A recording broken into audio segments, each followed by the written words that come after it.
Yeah, absolutely. That's the best guy for him. Amir Khan has a good resume. He's a champion, former champion, and also, he has that quickness. He still has that quickness. I will favor Terrence Crawford in that fight due to the fact that Amir Khan's chin, that's very evident. I'm not saying anything that I'm not supposed to. I just think Terrence can, land. He can land something and hurt Amir Khan. Of course. But I think early in the fight, I think Amir can give Terrence a little bit of problem because of speed, because he has a hand speed, man. You know what I mean? He can give him first forward. I think he'll give him, but once Crawford figure him out, I think it'll be over. Were you surprised about Top Rank's offer to Danny Garcia, $3 million deal, and why you think it didn't go through? Was it because he already had Granada's fight in place? Ooh. Bob Arum said he offered Danny Garcia to fight Terrence Crawford. Yeah, well, I don't know. I mean, I don't know what's going on as far as the business side of what they got going over there. But if you want to fight the best guy, one of the best guys in the division, you got to come see Crawford. Danny Garcia is coming off 2 back-to-back losses, I believe. I guess he don't want to afford to get another L on his resume right now. He can't afford that. So he can go a little easier route. Why not? Go easier route and then assess himself. Then after that fight, if he wins, then possibly end up in the ring with Terrence Crawford. How did you score that card? The fight last Saturday with Deontay Wilder.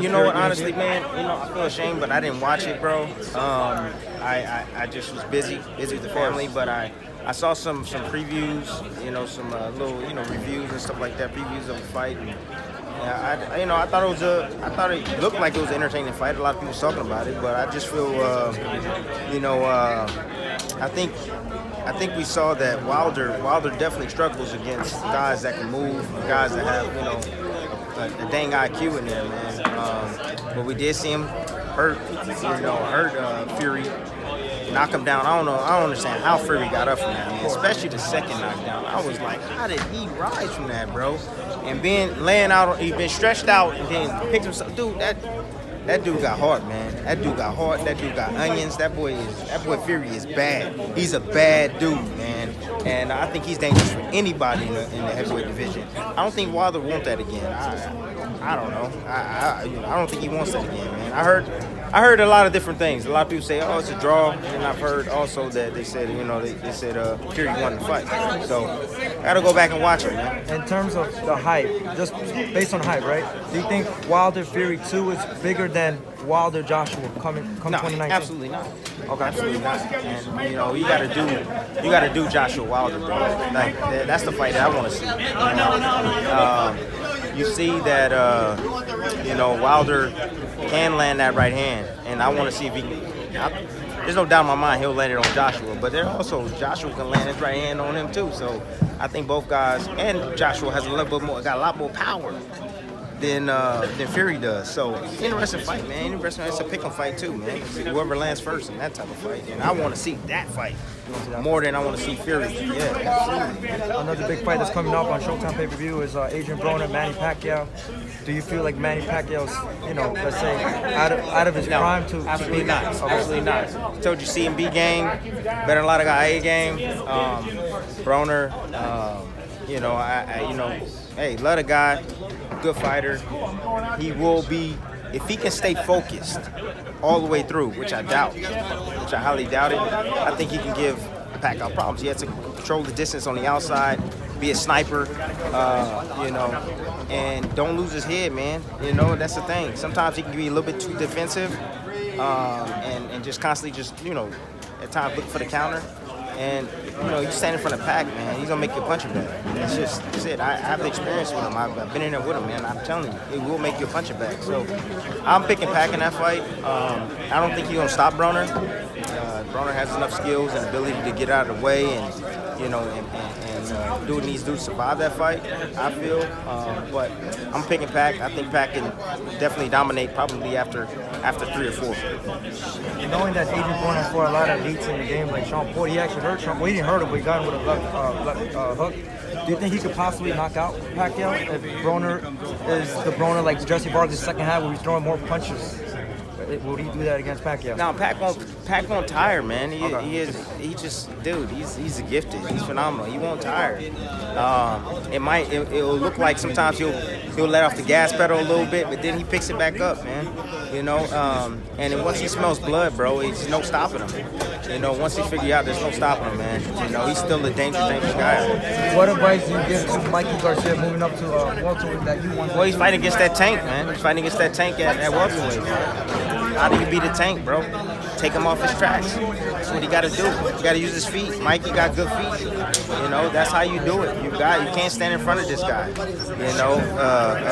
Spence is gonna come forward all night long. Everybody say, "What do you see, Tim? What do you see?" That's what I see. You got to use your feet, man. In and out, move, good movement, good defense, man. That's what wins. That's what wins this, man. You go back, you can look at the history, man, and look at, Sugar Ray Leonard versus Hearns. You know what I'm saying? Movement. After a while, you get tired of chasing the dude down. You start making mistakes, and then you start making them pay.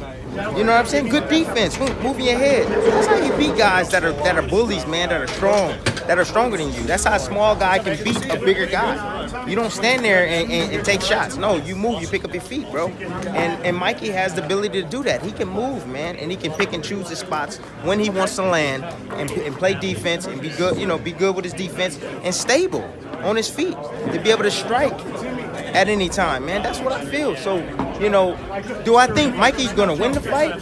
I don't know. I highly doubt that. It's in Texas. It's in Texas. That's the hometown of Spence. That's where Spence is from. But I think Mikey will show everybody that he's not invincible. That this kid can be hit. This kid can be touched. And that's the reason why I picked Terrence Crawford over Spence, because Terrence can move.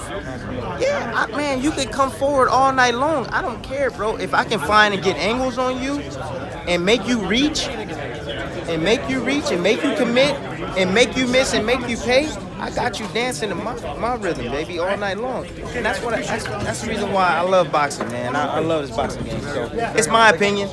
I picked Terrence Crawford to beat Spence. I picked Spence to beat Mikey. But like I said, I think Mikey could give him some issues. Lastly, if Mikey pulls up the upset, can Timothy Bradley saying all the boxing world to say Mikey's #1 pound for pound if he dethrones, if he beats Errol Spence? Is he #1? He could be. He could be. I mean, you can arguably say that. Yeah, he could be, man. I mean, he's going up in weight. He's doing things. This would be his 4th world championship, 4 divisions. Come on, bro. You can't deny that. You can't deny that, man. Coming all the way from 130, 135, all the way up to 147 to face the biggest welterweight in the division.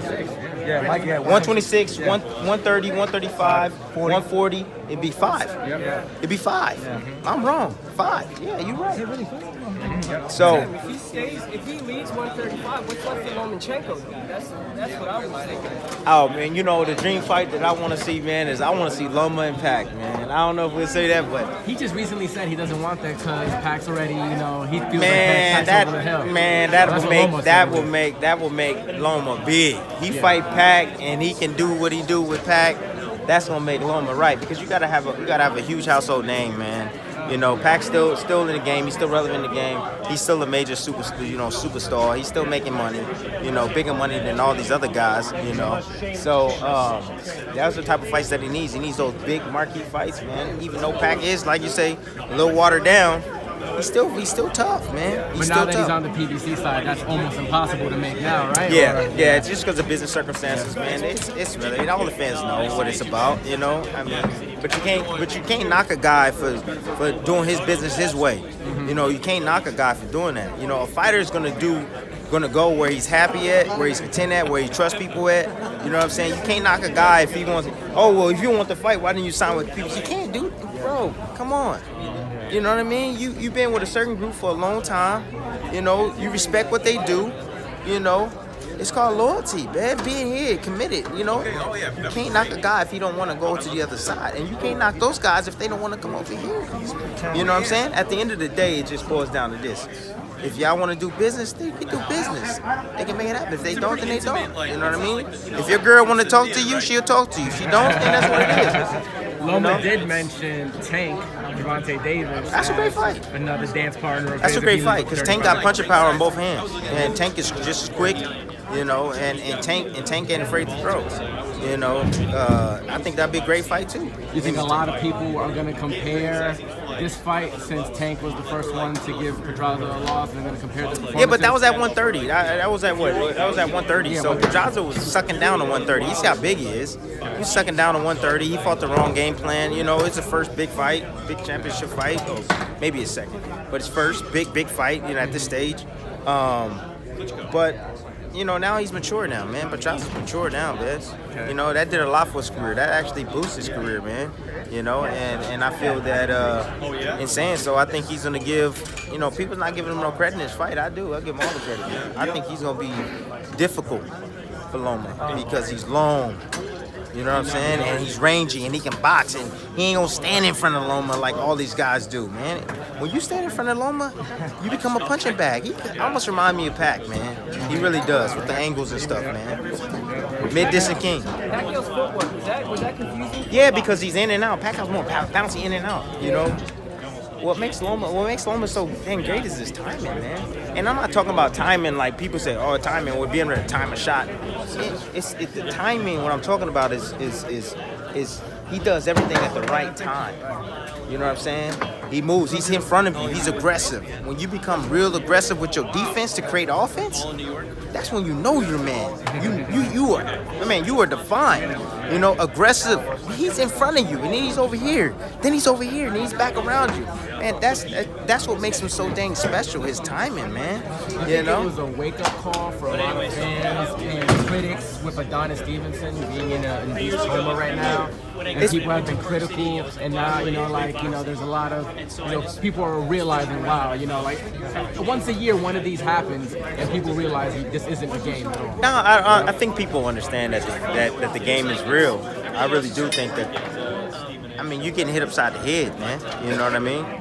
But I think fighters just need to wake up and just realize that, you know, this ain't right. You know, trainers need to wake up and, you know, and understand that, hey, teach your fighter how to move his head, man. You know what I mean? Teach him the sweet science. Bring the sweet science back, man. You know, the sweet science is hit and don't get hit. The ability to do that, man. You know, and be like Loma and be in front of you and still don't get hit. You know, or be like a Terrence Crawford that can box out on the outside, pick you apart, step inside on you, pick you apart, or Andre Ward. Same thing. You know, all these guys, man, you know, hit and don't get hit. That's the most important thing, man, in boxing. But at the end of the day, you know, I feel for Adonis Stevenson and his family, his kids, man, and you know, prayers go out to them. You know, this is a brutal sport, man. You know, everybody always say, Tim, why'd you retire? Man, you can't buy a brain on the street corner, B. You can't. I'm letting you know that right now, man. So, hey, I feel like I'm done at the right time. You were in a lot of words yourself. You feel blessed. Absolutely, like, you know, absolutely. Provodnikov fight, bro. Took years off my life. Absolutely. Yes. So it's real. The sport is real, man. And a lot of money in the sport right now too. Tim, I talked to Lloyd Jones about, you know, comparing the fight with Errol Spence, Mikey Loma. He said that Mikey's actually doing a smart thing by taking the challenge with Errol Spence because it's a dangerous risk with more money. Do you agree with that? Yeah, I mean, it is a dangerous risk with more. But Mikey, man, listen, it's about the money, but at the same time, man, it's about legacy. Okay. That's what it's about, man. Mikey got Mexican pride, bro. He got that pride, bro. I'm talking about, he prideful, he wants to win this fight. Thank you, Tim. It's not just about money, bro.